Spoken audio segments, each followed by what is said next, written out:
Okay, welcome to Lakeland. This is the Longwood Oaks dash cam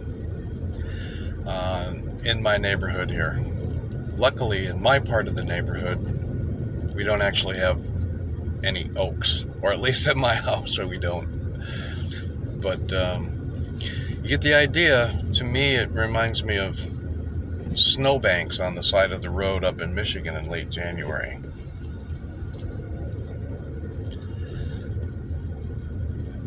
Oh my word.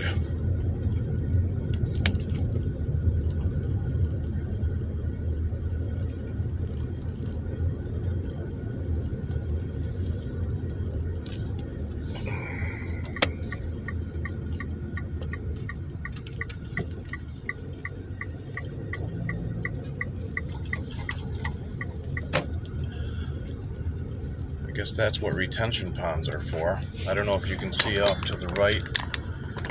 That's where about a 3.5 foot oak came down.